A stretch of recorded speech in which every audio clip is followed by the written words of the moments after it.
교회 개척을 위해서 이곳으로 올 때는 처음에 한 3개월 정도 쉬고 한 3개월 준비해서 예수한교회를 개척해야지 이런 계획을 나름 가졌는데요.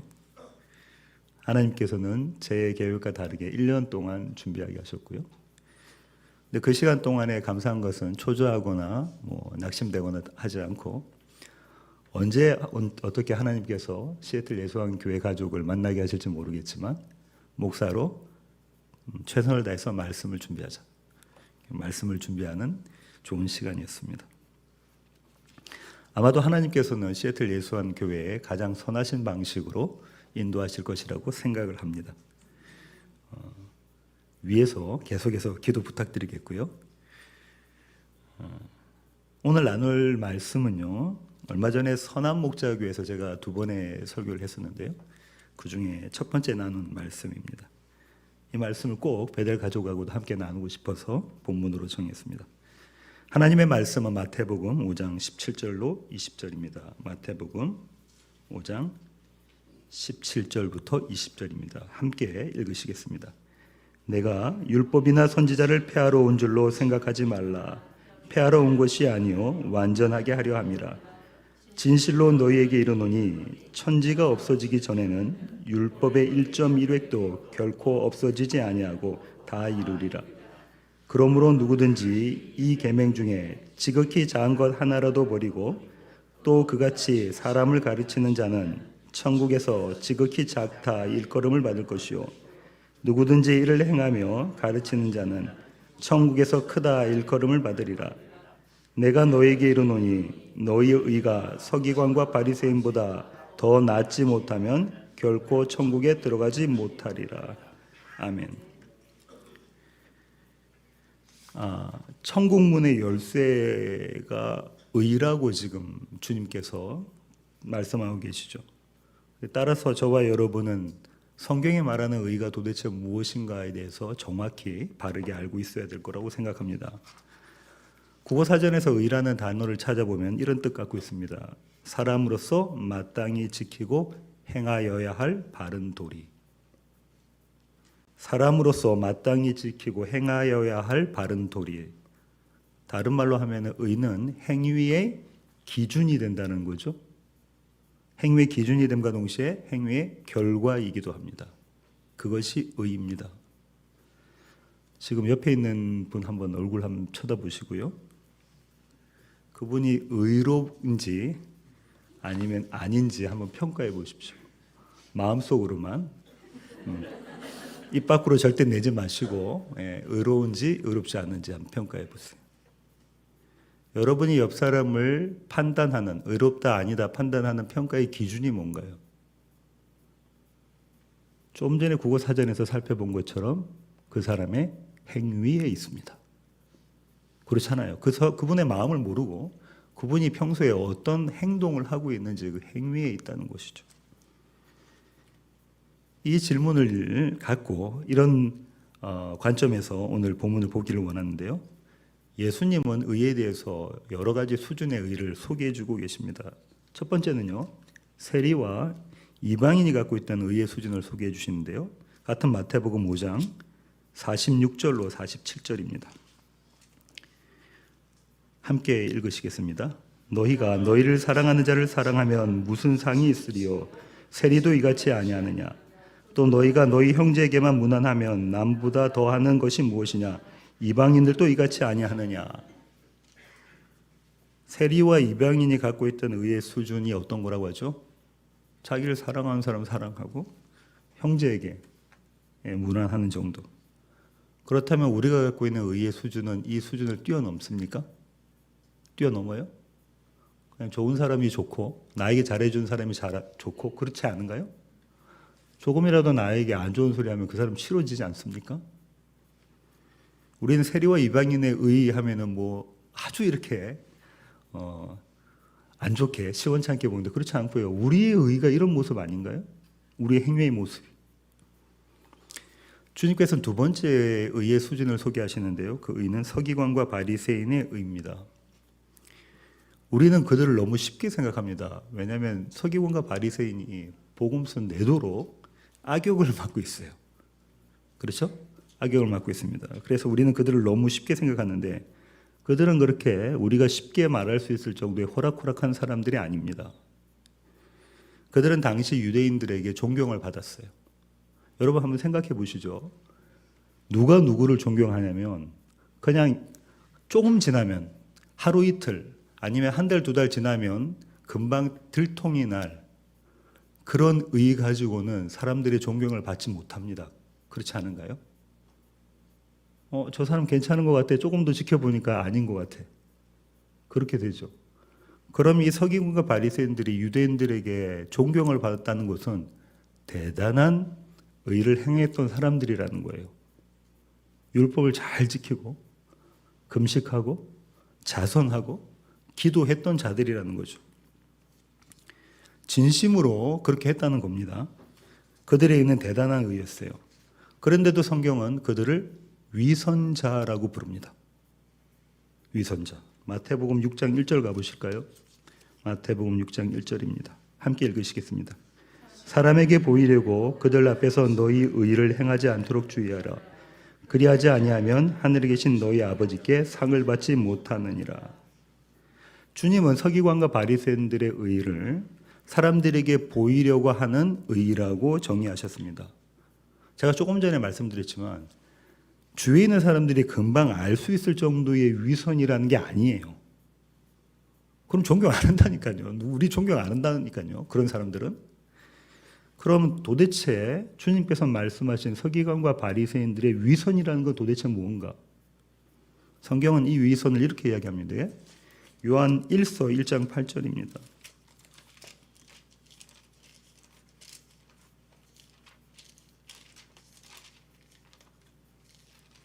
요한 1서 1장 8절 한번 읽어보실까요? 만일 우리가 죄가 없다고 말하면 스스로 속이고 또 진리가 우리 속에 있지 아니할 것이요. 뭐라고 하죠? 위선이 뭐라고 합니까? 나 죄 없어 하는 것이 위선이라는 거예요. 나 죄 없어. 그러면 그 이야기는 내 속에 진리가 없다라고 요한 사도가 이야기하고 있죠. 정직에 대해서도 성경이 이야기해 주는데요. 그 다음 구절 한번 보실까요? 1장 9절입니다. 만일 우리가 우리 죄를 자백하면 그는 미쁘시고 의로우사 우리 죄를 사하시며 우리를 모든 불의에서 깨끗하게 하실 것이요. 성경이 말하는 정직이라는 건 뭐냐면 우리가 죄인입니다. 내가 죄인입니다를 자백하는 거죠. 나는 죄인으로서이다라는 고백이 정직하다라고 요한 사도는 이야기하고 있습니다. 주님은 이 이야기를 정말로 좋은 비유로 설명해 주셨는데요. 누가복음 18장 9절부터 14절입니다. 누가복음 18장 9절부터 14절 한번 읽어보실까요? 또 자기를 의롭다고 믿고 다른 사람을 멸시하는 자들에게 이 비유로 말씀하시되 두 사람이 기도하러 성전에 올라가니 하나는 바리새인이요 하나는 세리라. 바리새인은 서서 따로 기도하여 이르되 하나님이여 나는 다른 사람들 곧 토색, 불의, 간음을 하는 자들과 같지 아니하고 이 세리와도 같지 아니함을 감사하나이다. 나는 일에 2번씩 금식하고 또 소득의 11조를 드리나이다 하고 세리는 멀리 서서 감히 눈을 들어 하늘을 쳐다보지도 못하고 다만 가슴을 치며 이르되 하나님이여 불쌍히 여기소서 나는 죄인으로소이다 하니라. 내가 너에게 이르노니 이에 저 바리새인이 아니고 이 사람이 의롭다 하심을 받고 그의 집으로 내려갔느니라. 무릇 자기를 높이는 자는 낮아지고 자기를 낮추는 자는 높아지리라 하시니라. 주님께서 이 비유의 시작을 어떻게 하시죠? 자기를 의롭다고 믿고 다른 사람들을 멸시하는 자들에게. 자기를 의롭다고 믿는 자는 죄 없다 하는 자입니다. 그런가요? 예. 스스로 속이는 자입니다. 그들은 모두 불리한 자입니다. 반대로 자기를 불리하다고 여기는 자, 스스로를 죄인이라고 여기는 자, 이 자는 거짓이 없는 자고요, 정직한 자고요, 의롭다 함을 받은 자들입니다. 여기서 중요한 사실이 한 개 발견됐는데요. 의롭다 여김의 판단 주체가 누구냐라는 거예요. 서기관과 바리새인의 의에 대한 판단 주체는 자기 자신이에요. 내가 나를 의롭다 여기는 거죠. 그리고 상대방을 판단합니다. 그런데 반대로 이 세리는 어떻죠? 자기 자신을 죄인으로 여기는데 하나님께서 그를 의롭다 여겨주신다고 하는 거죠. 의롭다 여김의 판단 주체가 누구냐에 따라서 이 사람이 의로운 자냐 불의한 자냐, 정직한 자냐 거짓된 자냐 이렇게 드러나는 거죠. 그러니까 서기관과 바리새인들의 의라는 것은 무슨 의냐면 내 의로움의 판단 주체가 나인 의입니다. 한마디로 나를 자랑 삼는 의예요. 이런 모습이 우리 가운데 여러 번 등장합니다. 자주 등장하죠. 주위의 사람들 이 모습 갖고 판단하지 않습니까? 예수님은 이들의 의보다 더 나은 의를 가져야만 천국에 들어갈 수 있다고 말씀하셨어요. 여기에 문제가 있습니다. 서기관과 바리새인들의 의가 어떤 일을 하면 대단한 의라니까요. 여러분 금식하세요? 여러분 그렇게 헌금하십니까? 그렇게 자선하십니까? 이 사람들이 진심으로 했다니까요.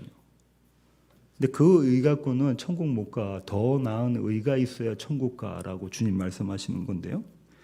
이 더 나은 의를 주님 뭐라고 말씀하시냐면 온전한 의라고 말씀을 하세요.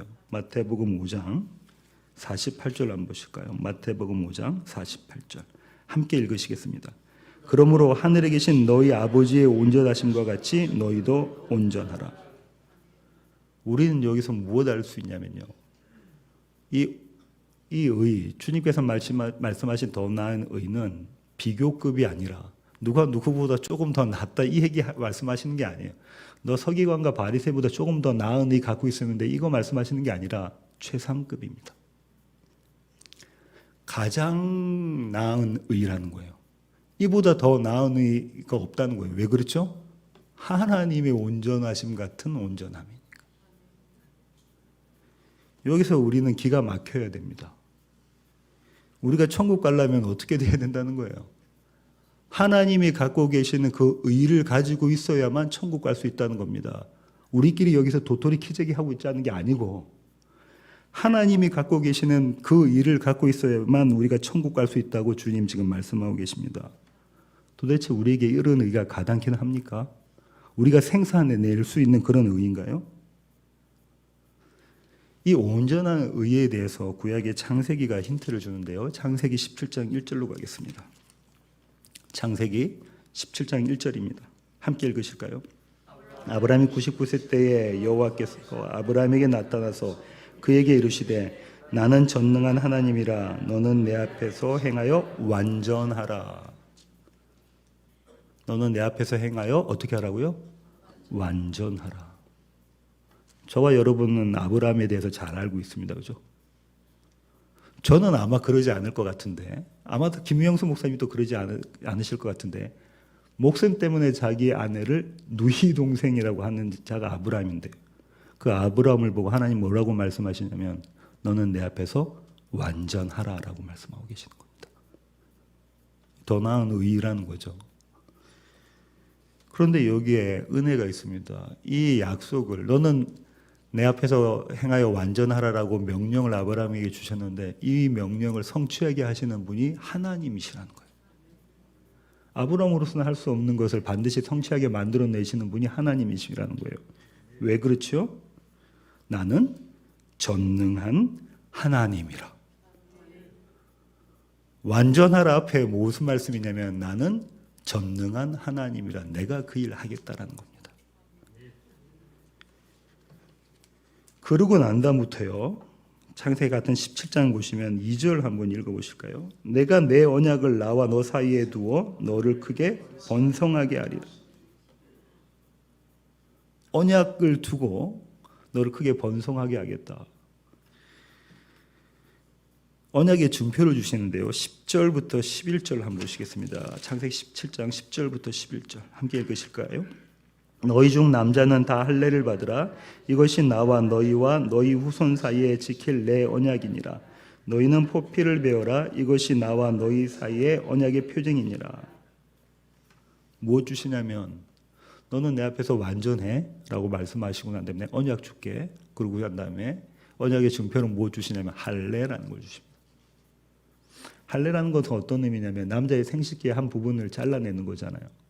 어떤 고백이냐면 주님 나에게는 생명의 씨가 없습니다. 아브라함의 생명의 씨가 없었거든요. 주님 나에게는 생명의 씨가 없습니다라는 고백이 할례입니다. 근데 그 생명의 씨가 없는 자 가운데 생명을 주시고 번성하게 만들어내시는 것이 하나님의 능력이라는 거죠. 이 할례는 그러니까 나는 씨가 없으니까 내게 주님 씨 주시고 그 씨가 나를 구원하고 그 씨가 나의 번성, 복이 될 것이다. 이런 고백이 할례인 거죠. 그러고 난 다음에 하나님께서 경고의 말씀을 주시는데요. 같은 창세기 17장 14절 한번 읽어보실까요? 할례를 받지 아니한 남자 곧 그 포피를 베지 아니한 자는 백성 중에서 끊어지리니 그가 내 언약을 배반하였음이니라. 할례 받지 않으면 너 내 백성 아니라는 겁니다. 할례가 그 의미예요. 그 고백이 없다면 너는 내 백성 아니다. 여기서 이 할례는 육체의 할례를 말씀하시는 게 아니라 마음의 할례를 말씀하시는데 이게 신약에 나와 있는 게 아니라 이미 구약의 마음의 할례에 대해서 말씀하고 계시거든요. 신명기 10장 16절 한번 보실까요? 신명기 10장 16절입니다. 함께 읽겠습니다. 그러므로 너희는 마음의 할례를 행하고 다시는 목을 곧게 하지 말라. 같은 신명기 30장 6절부터 8절 한번 읽어보실까요? 내 하나님 여호와께서 내 마음과 내 자손의 마음에 할례를 베푸사 너로 마음을 다하며 뜻을 다하여 내 하나님 여호와를 사랑하게 하사 너로 생명을 얻게 하실 것이며 내 하나님 여호와께서 내 적군과 너를 미워하고 핍박하던 자에게 이 모든 저주를 내리게 하시리니 너는 돌아와 다시 여호와의 말씀을 청종하고 내가 오늘 내게 명령하는 그 모든 명령을 행할 것이라. 누가 하신다고 하시죠? 하나님이 하신다. 할례를 베푸시는 분이 누구라고요? 하나님. 하나님을 사랑하게 하시는 분이 누구라고요? 하나님. 생명을 얻게 하시는 분이 누구시라고요? 하나님이 하신다는 거예요. 그러니 너희는 내 말씀을 청정하고 내 율법을 따라 지켜라 라고 하시는 거예요.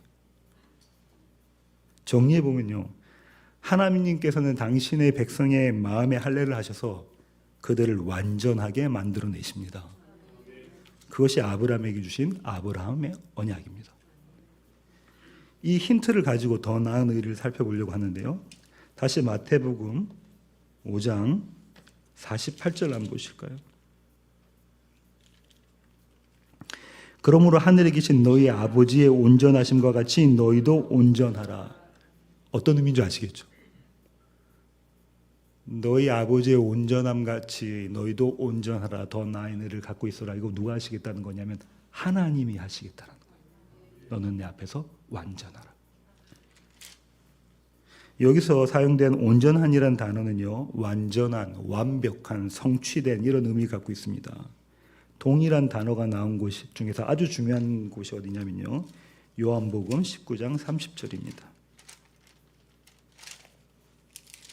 요한복음 19장 30절 함께 읽어보실까요?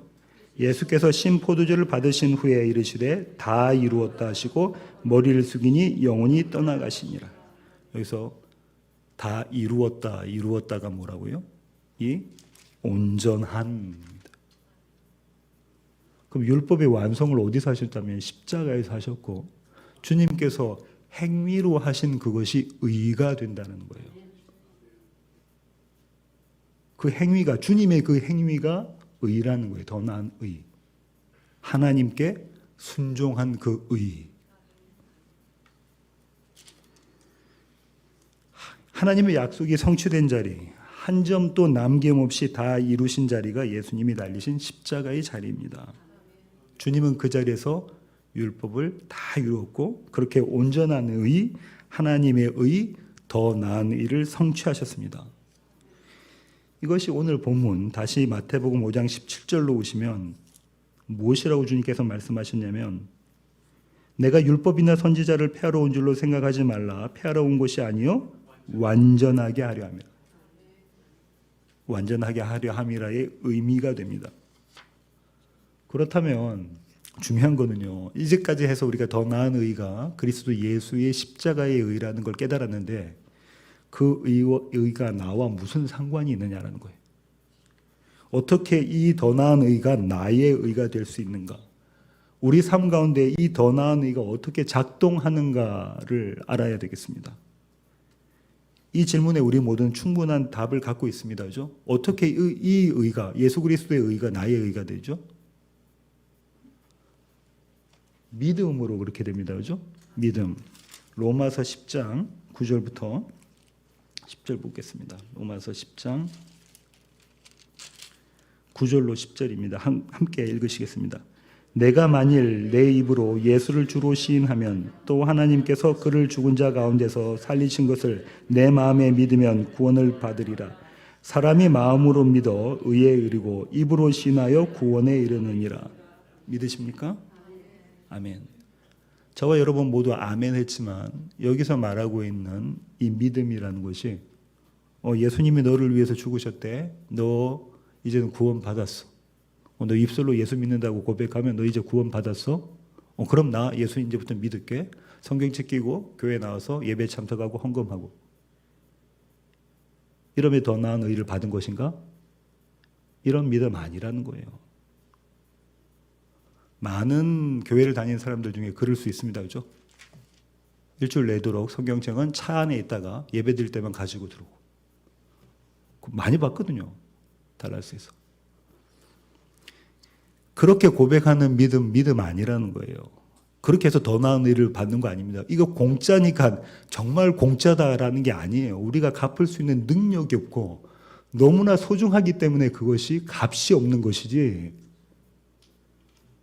그냥 공짜로 우리 프리로 한 개 주겠습니다. 이게 아니라는 거예요. 17절에 마태복음 5장 17절에 말씀하고 있는 이 완전하게라는 단어가 가득 채우다, 끝내다, 성취하다 이런 뜻 갖고 있는데요. 동일한 단어가 헬라어 70인형에서 어떻게 쓰이냐면요. 출애굽기 32장 25절로 가시겠습니다.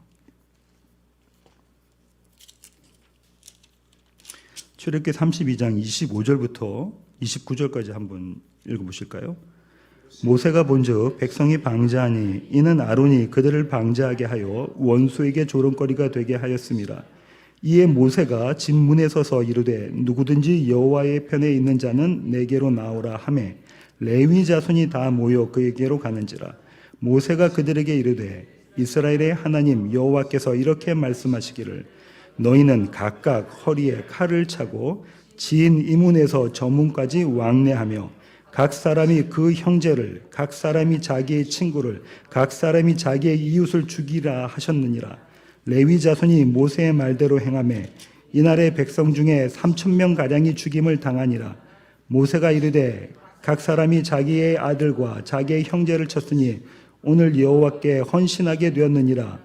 그가 오늘 너희에게 복을 내리시리라. 29절에 어떤 단어가 눈에 보이냐면 헌신되었다라는 거죠. 이 단어가 완전하게 하다라는 단어입니다. 동일한 단어예요.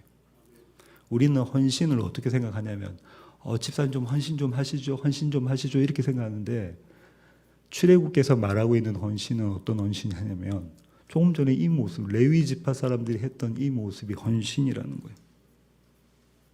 마태복음의 버전으로 보면 이 자리가 지금 율법이 완성되고 있는 자리라는 겁니다.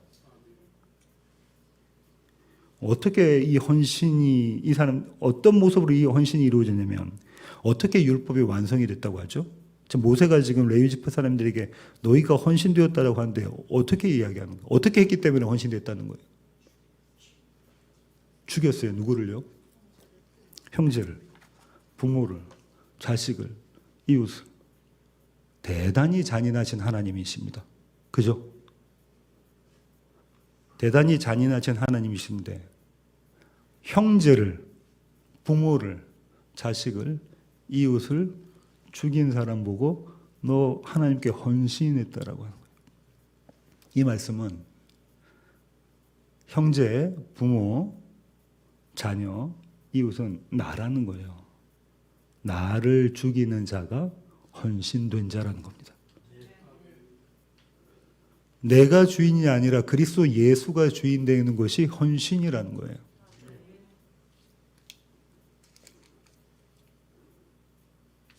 이 의미가 아까 나와 있던 창세기에서는 어떤 의미로 상징되어졌냐면 할례로 상징되어졌죠. 같은 의미입니다. 바로 이 자리가 예수 그리스도가 죽으신 십자가의 자리죠. 그때 주님 뭐라고 모세가 이 레위 지파 사람들에게 뭐라고 이야기를 하냐면요. 뭐라고요? 뭐라고 이야기했냐면 너희가 하나님께 헌신되었으니까 너희가 이제 하나님께서 너에게 복을 내리시리라. 이 복이 뭐냐면 십자가의 의, 더 나은 의라는 겁니다. 하나님의 온전한 의, 그분의 영원한 생명이라는 거죠. 누가 그러냐면 레위 지파 사람들이 그렇습니다. 그렇죠?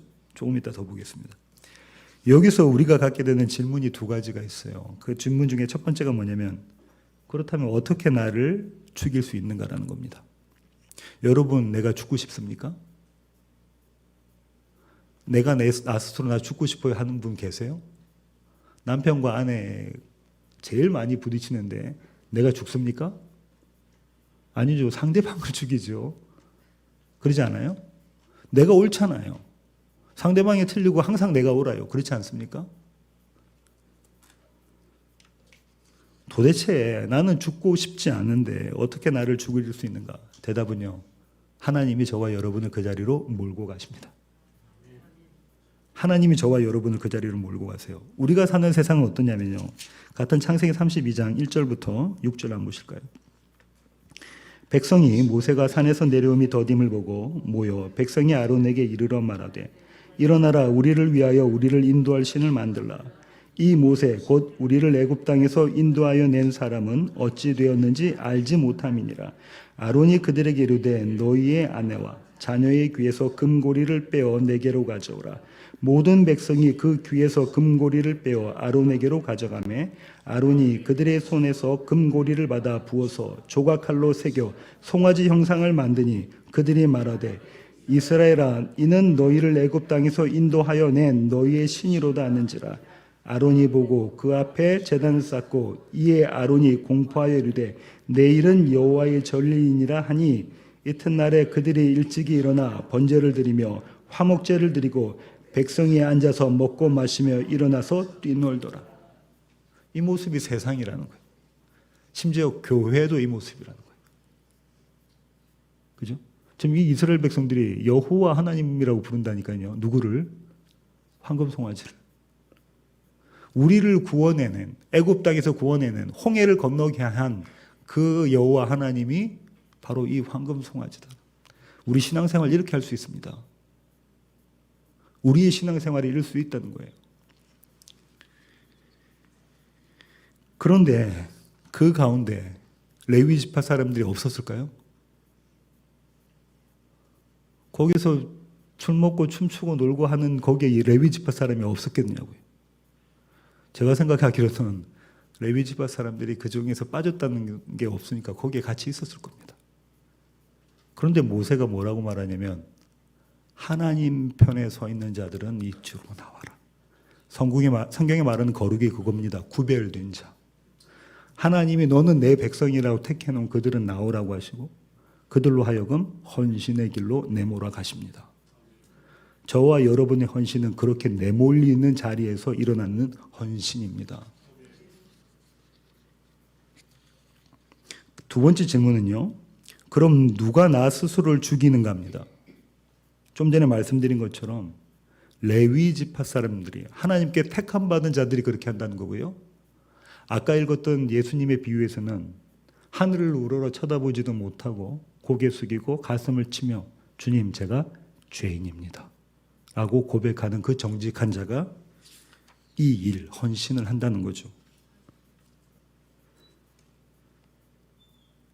여기서 중요한 포인트가 있는데요. 이 헌신하는 자는 그 헌신이 자기의 최선이라는 것을 아는 자입니다. 여기가 은혜입니다. 그냥 막 몰려가지고 아유 나 이거 아니면 안 되니까 이거 해야지라가 아니라 100번 그 자리에서도 주님 제가 여호와 편에 서겠습니다라고 만들어내시고 하나님 만들어내시고 그 선택을 하게 만들어내신다니까. 이것이 가장 선하고 가장 좋고 가장 최선의 선택입니다라고 고백하게 만들어내신다고요. 그게 은혜라니까. 하나님 이게 너무 좋아요라고 고백하게 만들어내시는 것이 은혜입니다. 정리하면요, 하나님은 당신의 백성을 나를 죽이는 자리로 몰고 가셔서 내가 아니라 예수 그리스도를 붙잡는 선택만을 하도록 만들어내십니다. 설교의 결론을 맺겠습니다.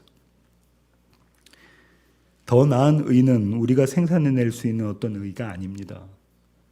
오직 그 예수 그리스도의 십자가로 얻은 의가 더 나은 의입니다. 그분의 일하심으로, 그분의 행하심으로, 그분의 순종하심으로 얻은 것이 의입니다. 그 의만을 부여잡고 그렇게 나는 죽고 그리스도만 사시는 사람들이 성도입니다. 하나님 오늘도 그 자리로 저와 여러분을 몰아가십니다. 그리고 더 나은 의를 붙잡은 우리를 뭐라고 말씀하시냐면 완전하다라고 말씀하십니다. 너 완전해. 전능하신 하나님은 그렇게 너는 내 앞에서 완전하라를 성취해 가십니다. 오늘 설교의 마지막을 바울의 편지를 읽는 곳으로 끝내려고 하는데요. 로마서 3장 21절부터 26절입니다. 로마서 3장 21절부터 26절 한 목소리를 읽으시겠습니다. 이제는 율법 외에 하나님의 한 의가 나타났으니 율법과 선지자들에게 증거를 받은 것이라. 곧 예수 그리스도를 믿음으로 말미암아 모든 믿는 자에게 미치는 하나님의 의인이 차별이 없느니라. 모든 사람이 죄를 범하였음에 하나님의 영광에 이르지 못하더니 그리스도 예수 안에 있는 속량으로 말미암아 하나님의 은혜로 값없이 의롭다 하심을 얻은 자 되었느니라. 이에 예수를 하나님이 그의 피로써 믿음으로 말미암는 화목제물로 세우셨으니 이는 하나님께서 길이 참으시는 중에 전에 지은 죄를 간과하심으로 자기의 의로우심을 나타내려 하심이니 곧 이때에 자기의 의로우심을 나타내사 자기도 의로우시며 또한 예수 믿는 자를 의롭다 하려 하심이니. 자기도 의로우시며 본인 예수님께서 그 행위를 하셨으니까 행함을 예수님을 믿는 자들도 의롭다 하신다고 하시죠. 예수 믿는 자를 의롭다 하려 하심이라. 베델교회 성도님들 모두 예수 잘 믿으시길 바랍니다. 다시 한번 말씀드립니다. 예수 잘 믿으시길 바랍니다. 여기까지가 제가 원래 준비한 설교의 내용이었습니다. 주말을 지나면서 한 가지를 더 붙여야 되겠다라는 생각이 들었습니다. 시간이 좀 갔지만 한 가지를 더 붙이겠습니다. 누가복음 23장 여기 없는데요. 성경책 준비가 안 되어 있습니다. 찾아보시겠습니다. 누가복음 23장 39절로 40절입니다. 누가복음 23장 39절로 40절, 43절 다 찾으셨나요? 함께 읽어보시겠습니다. 달링 행악자 중 하나는 비방하여 이르되 내가 그리스도가 아니냐 너와 우리를 구원하라 하되 하나는 그 사람을 꾸짖어 이르되 내가 동일한 정죄를 받고서도 하나님을 두려워하지 아니하느냐 우리는 우리가 행한 일에 상당한 보응을 받는 것이니 이에 당연하거니와 이 사람이 행한 것은 옳지 않은 것이 없느니라 하고 이르되 예수여 당신의 나라에 임하실 때에 나를 기억하소서 하니 예수께서 이르시되 내가 진실로 내게 이르노니 오늘 네가 나와 함께 낙원에 있으리라 하시니라. 여러분 잘 아시는 내용이다, 그죠? 예수님 좌우에 강도가 2명, 행악자라고 되는데 다른 복음서에는 강도라고 되어져 있죠. 이 강도 2명이 붙어 있고 예수님과 같이 십자가를 지고 있죠. 그 중에 한 행악자가 지금 이런 신앙 고백을 하게 됐고요. 그래서 그는 구원을 받았습니다. 많은 분들이 삶의 마지막 순간에 이렇게 구원을 얻은 이 행악자, 이 강도를 보고 부끄러운 구원이라고 이야기합니다. 그죠? 그런 설교 들어보시지 않으셨어요? 부끄러운 구원을 받았다. 평생에 아무것도 안 하고 마지막 순간에 예수를 믿었다. 부끄러운 구원을 받았다. 어떤 관점에서 보는 거냐면 내가 판단의 기준이 돼서 판단한 겁니다. 그죠? 단 하나의 구원도 부끄러운 구원은 없습니다. 예수님이 이루신 그 행위가 나의 의가 되는데 부끄러운 구원이 있을 리가 없습니다. 이 장면에서 이 행악자의 헌신이 보이십니까? 헌신이 보이세요? 자기를 죽이는 모습이 보입니까? 나는 죽어 마땅하다. 나는 이 자리에서 죽어도 아무 토를 달 게 없는 내가 죽어 마땅하다라는 게 헌신이죠. 그 다음에 이 자가 보인 더 나은 의를 붙잡는 모습이 보입니까? 주님이 그 나라 가실 때 나 좀 기억해 주십시오. 그리스도 예수의 더 나은 의를 붙잡는 행악자의 믿음이 보이시나요? 이 믿음, 이 헌신이 이 사람의 것이었냐면 아닙니다. 왜냐면요. 마태복음으로 가보실까요? 마태복음 27장 38절로 44절입니다. 마태복음 27장 38절로 44절.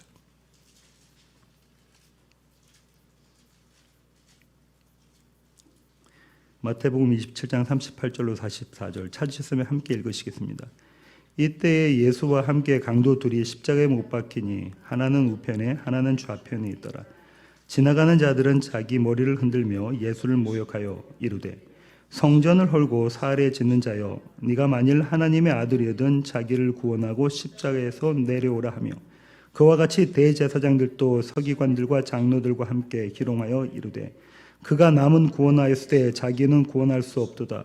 그가 이스라엘 왕이로다. 지금 십자가에서 내려올지어다. 그리하면 우리가 믿겠노라. 그가 하나님을 신뢰하니 하나님이 원하시면 이제 그를 구원하실지라. 그의 말이 나는 하나님의 아들이라 하였도다 하며 함께 십자가에 못 박힌 강도들도 이와 같이 욕하더라. 마지막 구절은 뭐라고요? 함께 십자가에 못 박힌 강도들도 이와 같이 이 앞에 있던 얘기처럼 그렇게 욕하더라. 그자에게 은혜가 부어집니다. 그자에게 은혜가 부어지니 이 자가 헌신된 자가 됩니다. 나를 죽이는 헌신된 자가 되죠. 주님, 나는 죽어 마땅한 자입니다. 그러고 뭐 어떻게 하죠? 더 나은 의. 주님 그 나라 가실 때 나 좀 기억해 주십시오. 더 나은 의를 붙잡는 믿음. 하나님의 은혜입니다. 더 나은 의를 붙잡는 이 강도의 구원은요, 부끄러운 구원이 아니라 영광스러운 구원입니다. 구원은 영광스러운 구원밖에 없어요. 왜냐하면 전부를 가졌거든요. 전부를 가졌다니까요. 우리가 도대체 상상할 수 없는 그 전부를 가진 것이 저와 여러분에게 허락된 구원입니다. 이 더 나은 의 붙잡고 살아가시는 베델의 모든 교회 가족 되기를 원합니다. 기도하시겠습니다. 주님, 그렇습니다. 하나님, 우리는 날마다 우리의 의를 앞세웁니다. 틈만 나면 그 의를 붙잡고 나를 자랑합니다. 그렇게 위선자로 살아갑니다. 하지만 하나님, 이런 우리를 그대로 내버려 두지 않으시고 우리로 하여금 더 나은 의를 붙잡게 하시며 헌신된 자로 주님 만들어내셔서 하나님 앞에 완전한 자로 세우십니다. 하나님, 이것이 은혜입니다. 이 은혜로 사랑하는 베델의 모든 교회 가족 되게 하시고 앞으로 만나게 될 예수한 교회의 모든 가족 되게 하여 주시옵소서. 예수 그리스도의 귀하신 이름으로 기도드리옵나이다. 아멘.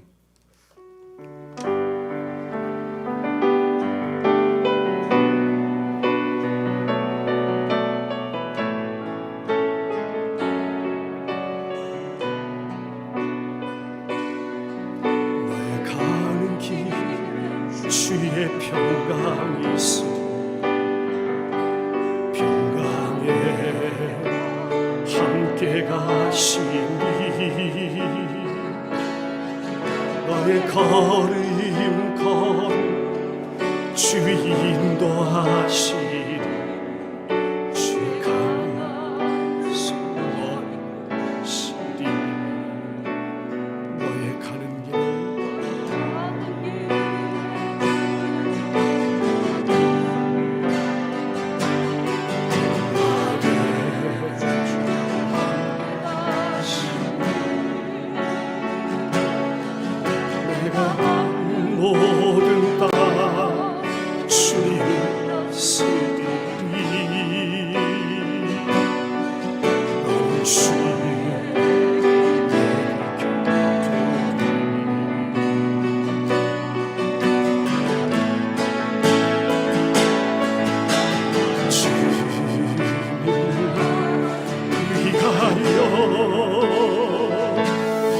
길 떠나는 나의 형제여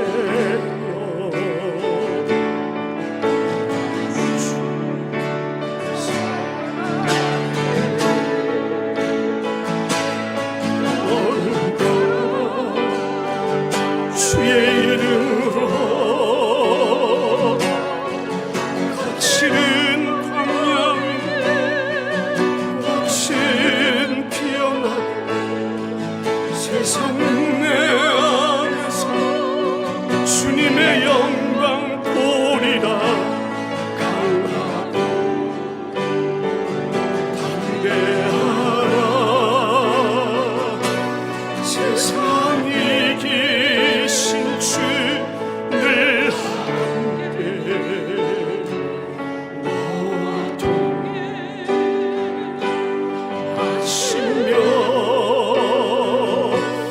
내게 새 이름을 주시리.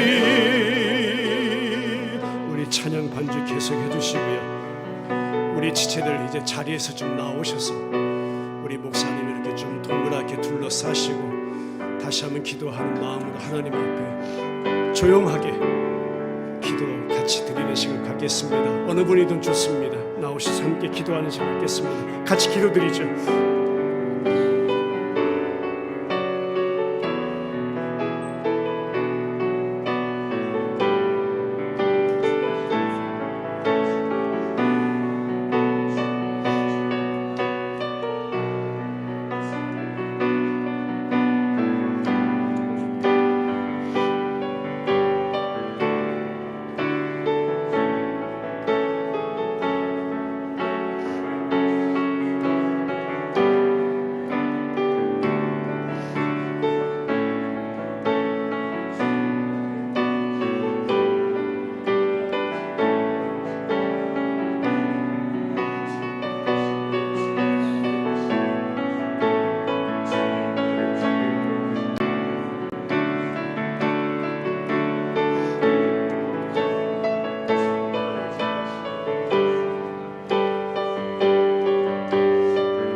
주님 나라 위하여 길을 떠나는 나의 사랑하는 동역자여, 사랑하는 형제, 나의 가족이여, 주께서 가라시니 너는 가라. 주님의 이름으로만 가라. 그 길이 어떤 길인지를 내 알기에 그칠은 그 강한 길을 지라도 그곳에 참 생명은 참 생명을 낳는 줄 믿사오니 세상은 바로 지금 가는 자 내 안에서 주의 영광을 보이리라. 주의 영광을 드러내리라. 주의 영광을 나타내리라. 한 영혼 사랑의 뜨거운 마음 그거 잃지 말아라. 주의 온유함으로 감당하고 주의 인내함으로 성을 원하고 주가 이미 승리하신 그 십자가 구속의 담대함으로 세상 이기신 주님과 함께 가라. 그 누구도 그 사람도 그 어떠한 환경도 그 어떠한 조건도 바라보지 말아라. 주님이 너와 동행하시는, 주님이 나와 동행하시는, 주님이 우리와 함께 하시는 내게 새 힘을 줄 것이라. 오로지 오직 주님이 주시는 것 같은 그 힘으로만 감당하라. 하나님 아버지, 너무나도 고맙습니다. 우리 사랑하는 형제를 귀한 사역자로 불러주시고 지난 평생을 주의 말씀으로 준비하게 하시고 여기까지 인도하셔서 우리 한 형제 한 자매된 주의 백성들로 하나됨을 경험하게 하시고 아버지 바라보며 지난 한 해 동안 기도해 오게 하신 것이 너무나도 놀라운 은혜였습니다. 이제 새로운 개척지역 리누드 그 땅, 황무한 땅, 복음이 필요한 땅, 또 교회가 필요한 땅, 주님 앞에 서 있는 한 사역자가 필요한 땅에 영혼 위에 갑니다. 우리 백목사님 네 분과 가족들에게 은혜 베풀어 주시고 하나님이 이미 세우신 시애틀 예수한 교회를 통해서 주의 뜻을 펼치시며 복음은 증거되고 영혼은 구원 얻는 그 역사를 하나님 이루어 내시옵소서. 우리 베델 침례 교회 공동체 하나님 아버지 크고 작은 것이 중요한 것이 아니라 주의 생명의 씨가 우리 안에 있느냐 없느냐, 예수 마음 우리 안에 있느냐 없느냐, 하나님 그 놀라운 은혜를 경험하게 하셨으니 감사합니다. 이후로도 하나님 지속적으로 기도하게 하시고 협력하게 하시고 동역하게 하시고 하나님의 교회가 부흥케 되는 그 역사를 함께 목도하며 아버지께서 하셨습니다. 하나님이 이루셨습니다. 고백할 수 있는 의뢰의 날을 주님 예비하여 주시옵소서. 새로운 지역 잘 정착하게 하시고 예배 드릴 수 있는 처소도 예비하여 주시며 좋은 일꾼, 착한 일꾼 하나님, 그러나 어둠 가운데 있는 슬퍼하는 영혼들, 곤고한 심령들 주님 만나기 원하고 말씀 듣기 원하고 예배 자리를 찾고 있는 영혼을 방어하는 영혼들 하나님, 이 주의 온 영혼들, 이사에 온 영혼들, 병든 육체라도 하나님 보내주시옵소서. 우리에게 한 영혼을 허락하여 주시옵소서. 주 바라보며 가시는 우리 백목사님 또 김은영 사모님 추운 다음 그 걸음 위에 주님이 변함없이 동행하여 주실 것을 믿사옵고 살아계신 예수 그리스도 이름으로 기도드리옵나이다. 아멘. 주님 나라 위하여. 아멘. 주님 나라 위하여 길 떠나는 나의 형제여, 주께서 가라시니. 아멘. 주께서 가라시니. 너는 가라, 너는 가라.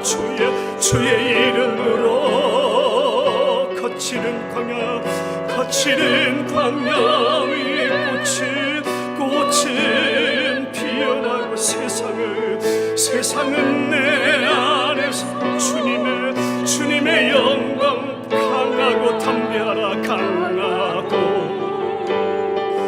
담대하라. 세상을 이기신 주님이, 세상이 이기신 주 늘 함께 너와 동행하시며 너와 동행하시며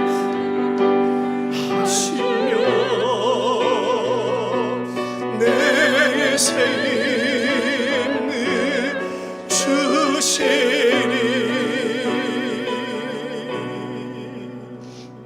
하나님 감사합니다. 주의 은혜 앞에 항복하며 오늘도 예물 드리며 나의 나된 것은 다 주님의 은혜, 하나님이 지금도 일하고 계심을 믿습니다. 물질 쓰여지는 곳에 온 열방 민족 백성 방한 가운데 주의 택한 백성 찾아내시고 또 한 사람의 예배자로 세워가시고 하나님의 그 신실과 그 성실하심과 그 열심히 하나님의 일을 하시옵소서. 우리 사랑하는 베델의 모든 지체들, 또 시애틀 예수한 교회 공동체 은혜 베푸시길 원하며 이 한 주간도 우리를 떠나지 아니하시고 변함이 없으신 주와 동행하며 주님과 함께 거니는 은혜의 광야 한복판 신앙생활 되게 하여 주옵소서.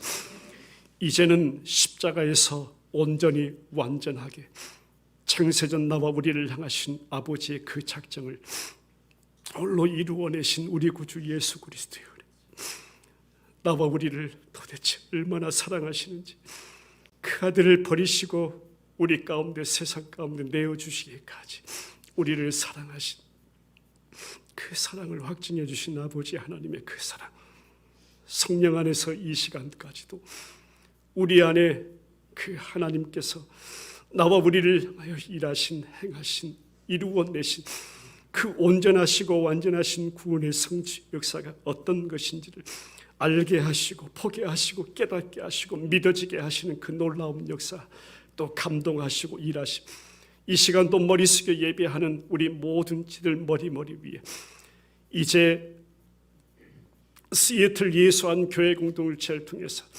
하나님의 귀한 복음 사역을 감당해 가실 우리 백배신 목사님, 김은영 사모님, 다은 주은 머리 위에 이제로부터 영원토록 함께 하옵시기를 우리 구주 예수 그리스도 이름으로 간절히 축원하옵나이다.